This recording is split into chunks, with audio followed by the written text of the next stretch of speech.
Muling ipinakita po ng Barangay Ginebra ang kanilang never say die attitude sa kanila pong panalo kontra Converge Fiber Xers sa PBA Philippine Cup Quarterfinals. Pinukol ni Stephen Holt ang pampanalong 3 sa overtime para nga makalusot ang Ginebra sa semifinals 99-98. Bago ito'y 6 na puntos pa ang lamang ng Converge sa huling 1.5 minuto po ng OT. Ayun.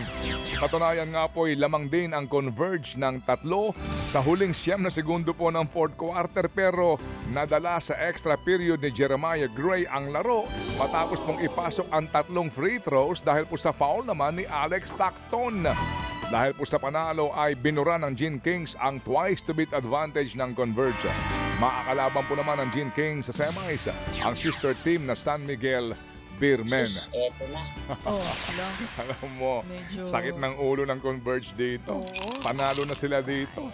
Sayang, ano? Kinulang. Semifinals pa naman sila sana. Kinulang. Oo. Ito.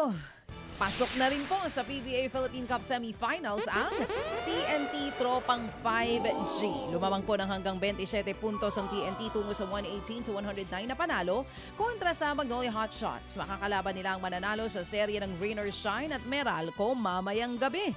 Top scorer si Gilas forward Calvin of Tana matapos magtala ng 25 puntos, kabilang po ang 5-3. 21 puntos naman ang iniambag ni Jordan Heading para sa TNT Tropang 5G. Napanood ko yung laban ng Bolts at saka noong Rain or Shine noong Sabado. Tama ba? Yes, Saturday. Ay, akala ko mauulat pa eh. Lumamang ng 32 puntos ba? Oo, naging 14 na lang sa bandang dulo. Buti po at nanaig ang maturity ng team. Experience, kaya nanalo ho sila doon sa twice-to-beat advantage po ng Rain or Shine. Mamaya ang laro nila. Opo, sudden death ito mamaya. Winner take all po ito. Rain or Shine kontra Meralco Bolts. Good luck, Bolts! Good luck, Rain or Shine. Samantala po naman binigyan po ng parangal ng PBA ang Gilas Pilipinas matapos nga pong mapanatili ang ginto sa Southeast Asian Games sa Thailand. Ito'y ginanap nga po sa halftime ng laro ng TNT Magnolia noong pong Sabado.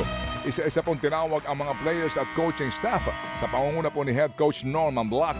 At kahit nga po hapit na sa oras bago po para mabuo ang lineup, hindi natalo ang Gilas sa buong torneo.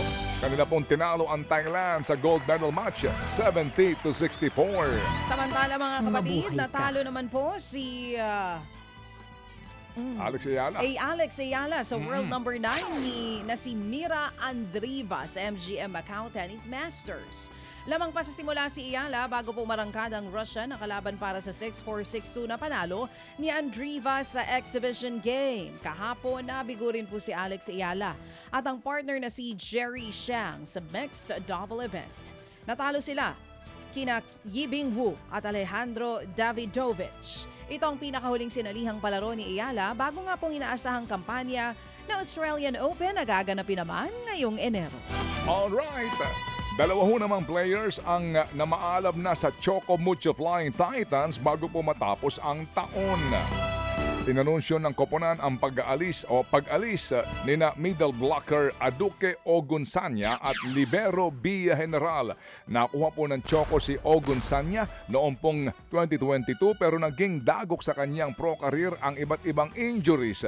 2024 naman po na makakuha ng Titans si General mula po sa Signal Super Spikers. Inaabangan na ang mga ipapalit na players sa kanila.